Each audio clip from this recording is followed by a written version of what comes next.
So let's get into it. What's the big deal? What really goes down when you finally get why Jesus dropped that absolute mind blower? Before they ask, I have answered. We're going to unpack that. This isn't some far-off, ancient mystery. This is about your life, right here, right now, the stress, the bills, the relationships, the whole 9 yards. What if the fix, the solution, the peace isn't something you gotta beg for, but something that's already on the scene? What if your entire life is just one big, beautiful answer waiting for you to realize the question? We're talking about a cosmic game changer, a complete 180 in how you see everything. This is the ultimate cheat code to living, so stick with me. 'Cause by the end of this, you're gonna see your world in a whole new light, and I'm gonna hit you with a wild thought about what happens next that's gonna make you go, whoa. Hold up. That's what this has been about the whole time. If this hits different, if it sparks something in you, do me a solid smash that like button. Drop the number 777 in the comments if this message resonated, and subscribe. Don't miss what's coming next. It's about to get real. Perfect. Now, let's just flow right into that first idea, the prayer paradox. Because here's the thing, most of us, we've been taught to pray like we're placing an order at a cosmic drive-through. We roll up, we state our wants into the static-filled speaker, and then we wait at the window, hoping the universe got the order right. Hello. Yeah, I'd like 1 healing, a side of financial breakthrough. And can you supersize that peace, please? And then we sit there, fingers drumming on the steering wheel of our lives, getting more anxious, more doubtful, wondering why our order is taking so long to come through. We're stuck in what I call begging mode. It feels powerless, like we're a little kid tugging on the sleeve of a distracted parent, hoping to be heard. That whole vibe, it completely misses the point. It keeps us locked in the feeling of not having, which just reinforces the problem. Joel would cut right through that noise. He'd say that kind of praying is actually a form of spiritual amnesia.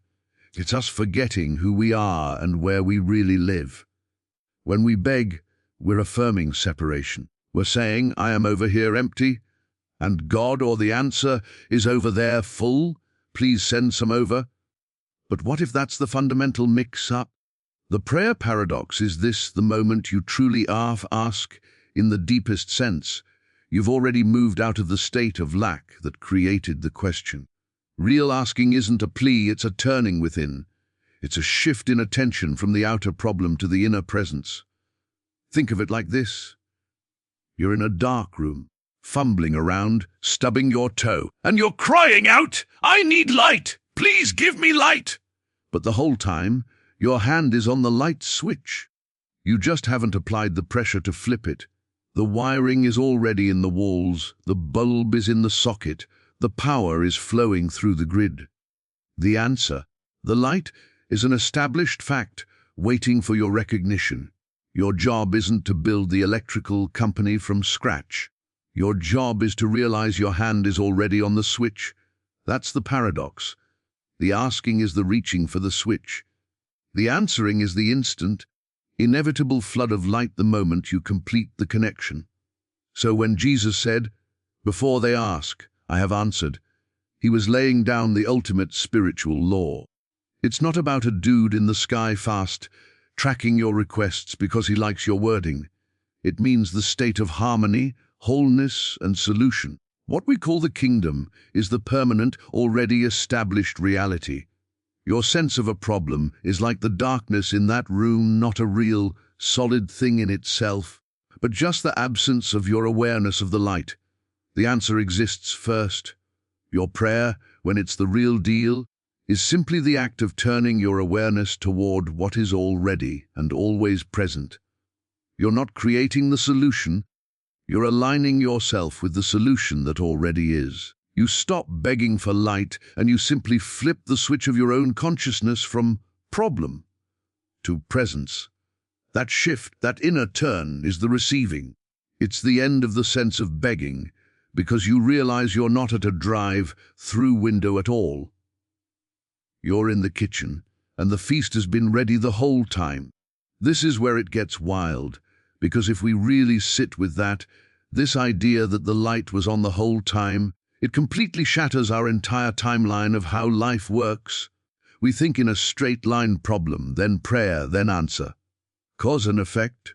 But this teaching, this already done deal, blows that linear thinking right out of the water.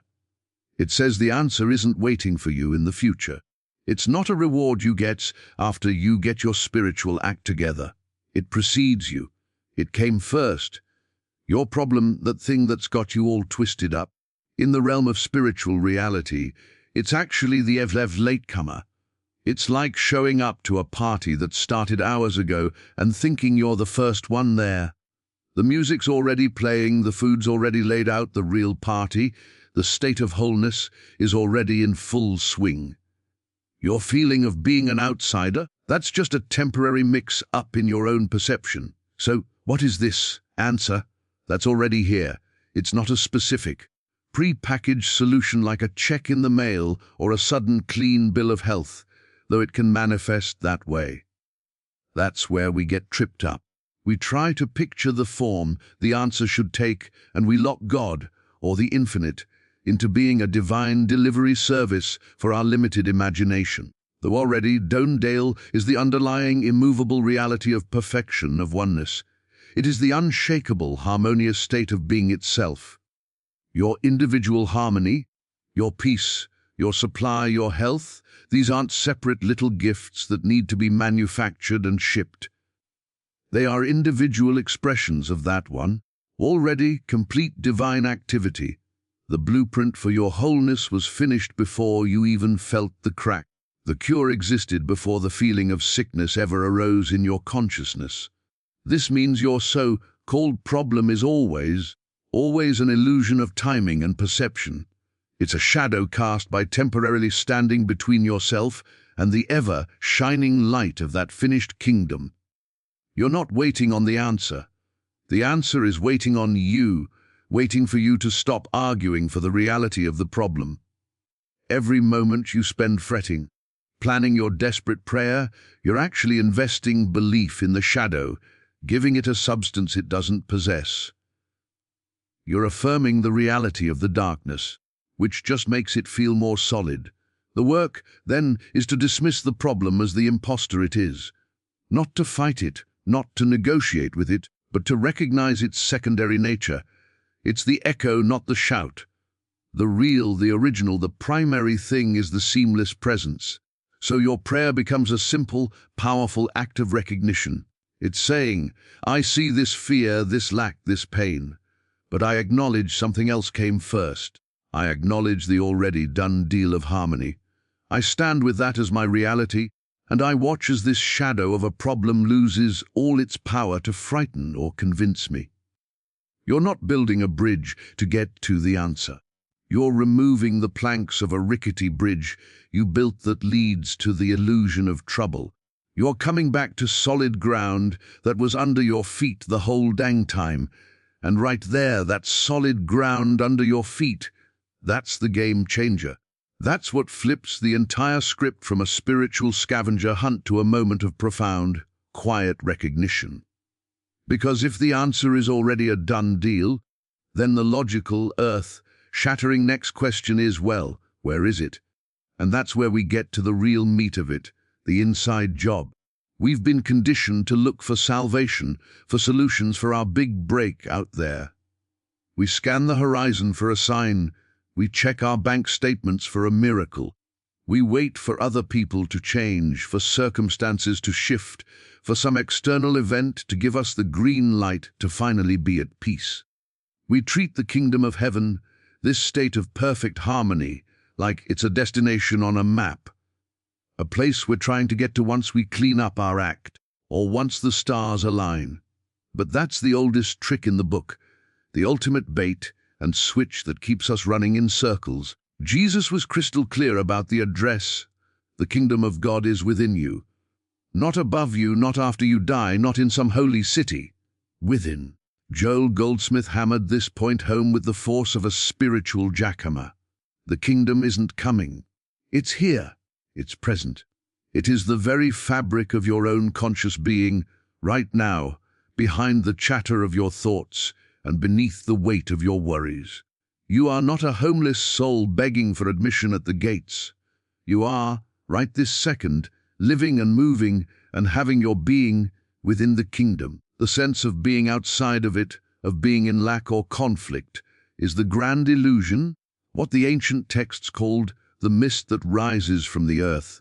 It obscures the view, but it doesn't change the territory. So this inside job means the entire search is over. You can stop looking for the light at the end of the tunnel. You are in the light. You've just been focusing on the tunnel. Your peace isn't dependent on your partner's behavior. Your wholeness isn't contingent on a doctor's report. Your abundance isn't hiding in a future job offer. Those are all just conditions, and the kingdom is unconditional. It's the context, not a variable in the equation. Trying to find it in the outer world is like a fish desperately searching for water in the ocean. It's already immersed in the very thing it seeks. Your work, then, is to feel the wetness, to become aware of the water, to notice the substance you're already swimming in. This is where meditation, or what Joel called the quiet time, becomes non-negotiable. It's not about zoning out or achieving a blank mind. It's the conscious, deliberate act of withdrawing your attention from the frantic, screaming headlines of the outer world and the inner drama of your personal story. When placing it on this inner presence, you sit not to get something, but to acknowledge what A is. You turn within to acquaint yourself with the landscape of the kingdom that you already inhabit. You feel for the stillness beneath the noise, the spaciousness behind the clutter of thought. You're not importing peace, you're exposing the peace that has been present all along, buried under layers of mental anxiety. It's a shift from being a tourist in your own life, always snapping pictures of problems, to being a resident, a settled, knowing inhabitant of your own divine inner domain. The chaos might still be swirling on the surface, but you're no longer identified with the storm. You've discovered the calm, deep waters below, and you realize this depth is your true home. This discovery, this feeling of being at home in a deep, inner stillness, naturally rewires your entire approach to life. It changes your very frequency. See, when you live from that place of knowing the kingdom is within, what the answer predates the problem, it becomes impossible to operate from that old, desperate ask mode. That mode is rooted in the vibration of absence. It sounds like please, I need, I hope, I wish, if only. It's a clenched fist, a tightened gut, a mind racing ahead into fearful futures. But when you catch even a glimpse of the inner kingdom, your entire orientation shifts. You move into what can only be called thank you mode. And this isn't some polite, after-the-fact gratitude for a package that just arrived. This is a radical, upfront, foundational thank you. It's the vibration of the answer already received. Think of it as the difference between standing in the rain, begging for the storm to stop, and walking into your house, closing the door, and being dry. You don't stand in your living room continuing to beg for dryness. You feel the dryness. You acknowledge it. You're grateful for the roof over your head.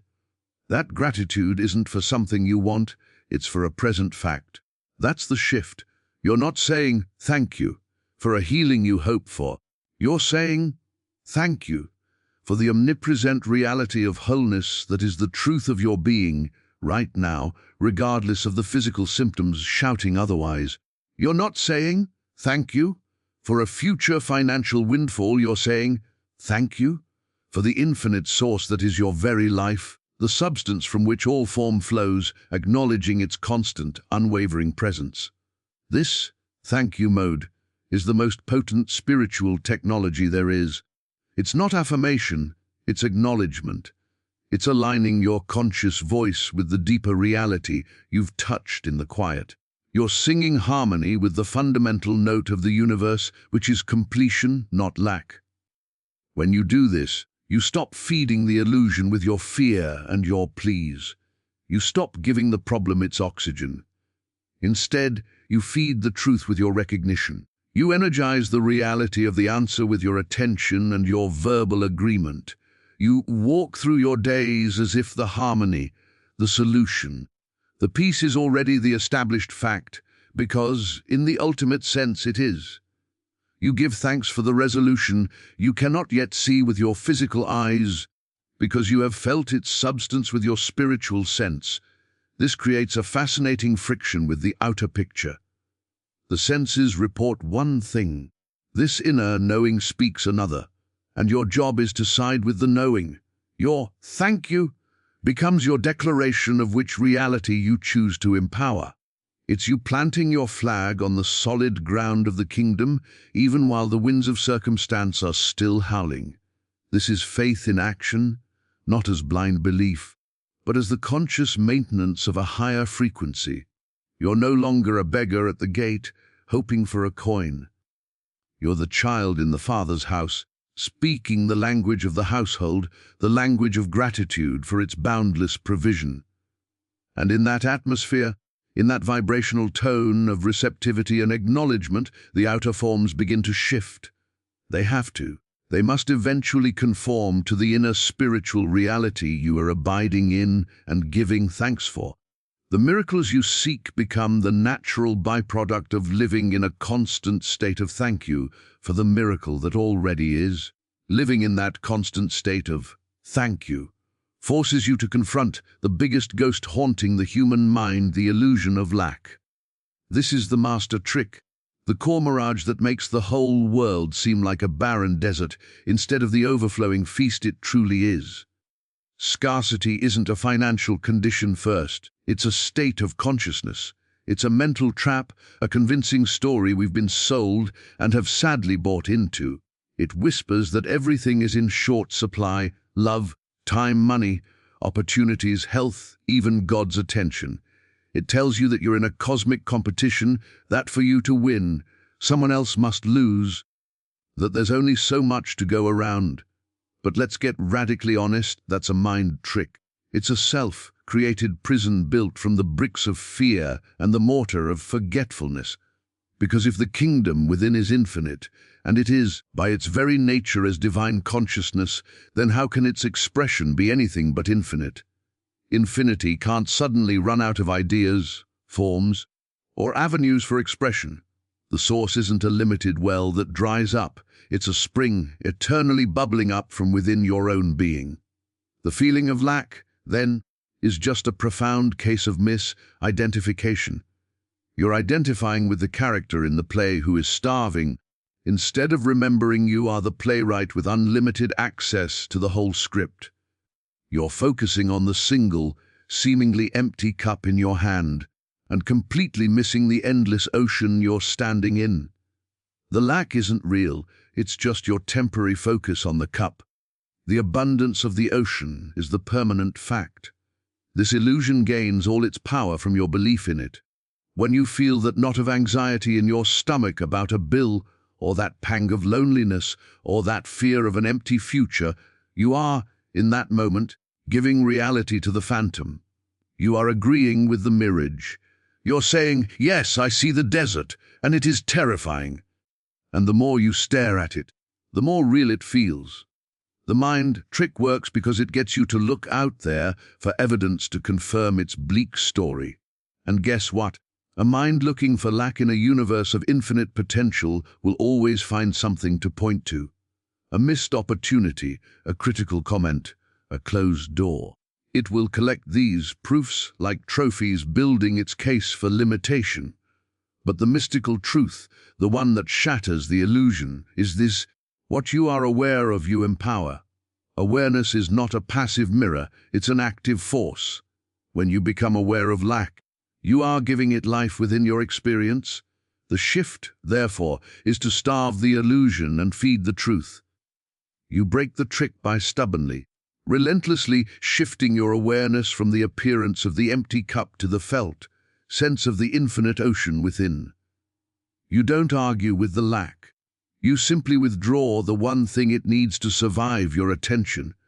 You cease to acknowledge it as a truth maker and see it for what it is: a thought, a feeling, a passing shadow on the screen of your consciousness, having no power unless you grant it authority. You replace that awareness with the awareness of presence, of substance, of the ever-available flow. You feel for the ocean, not the cup. This isn't positive thinking. It's a conscious redirect of the very power of your attention from a falsehood to the fundamental reality. The illusion of lack can only persist in the absence of your conscious connection to the inner kingdom. The moment you reconnect, the mirage begins to shimmer and dissolve because you've stopped believing in the desert and remembered the ocean. And that's the whole ball game right there, not just remembering the ocean intellectually, but learning to swim in it, to live from its boundless depth as your natural state. This is where theory meets the pavement of your daily life. Understanding all this is beautiful, but it's just the blueprint. The proof, the only proof that matters, isn't in a book or a lecture, it's in the living. You have to live the answer. Your life becomes the demonstration, the tangible evidence that this isn't just a nice philosophy, but the operational truth of your being. It's the difference between having a map of a country and actually breathing its air, walking its roads, and tasting its food. The map is useless unless it leads to the journey. So, what does it mean to live the answer? It means you stop waiting for a change in circumstances to feel whole. You let the wholeness you've touched within change your circumstances. You walk through your day not as a problem solver, but as a presence bringer. You encounter a tense situation, and instead of reacting from the old scripts of fear or lack, you pause. You go inward, even for a split second. You remember the solid ground, the already done deal. You acknowledge the kingdom right there, in the middle of the conflict. Then you speak or act from there's that place. You might say the same words, but they'll carry a different frequency, one of peace, not panic. You'll make a decision, but it will come from a center of clarity, not from desperation. That is living the answer. You're not applying a spiritual technique to a worldly problem. You're allowing the spiritual reality to express itself as your world. It means when a thought of lack about money hits, you don't entertain the horror movie of a future poverty. You consciously shift. You might even speak it out loud. Why acknowledge the infinite source as my present and permanent supply? You don't say it hoping it will become true. You say it because you know it is the underlying truth, and you're pulling that truth to the forefront of your awareness. Then you go about your business from that conviction. You spend not from fear, but from a sense of intelligent circulation. You give not from a dwindling reserve, but from an understanding of overflow. That is living the answer. It means when pain or illness whispers its story of limitation into your body, you don't make it your headquarters. You acknowledge the sensation, but you refuse to let it become the altar where you worship. You turn your primary attention elsewhere, to the feeling of life itself, to the animating intelligence that beats your heart and digests your food without your conscious command. You rest in the awareness of that animating wholeness as the truest fact about you. You might say, I abide in the wholeness of the one life. And then you proceed with your day, respecting the body, but not bowing to the fear. You live from the answer of health, even while the physical senses are reporting data to the contrary. Your life becomes a series of these choices, these conscious shifts from the appearance to the substance. You stop trying to believe in God out there, and you start trusting the God living, as you in here. And as you do, something undeniable happens. The outer picture, which once seemed so solid and threatening, begins to show cracks of light. Solutions appear from unexpected angles. Resilience you didn't know you had shows up. Synchronicities guide your steps, not because you manipulated the universe, but because you finally aligned yourself with its harmonious flow. You stopped standing in the river, trying to push the water, and instead relaxed into its current. Your life, in its very details, becomes the living proof of a principle in action. The miracle is not an event, it's a lifestyle.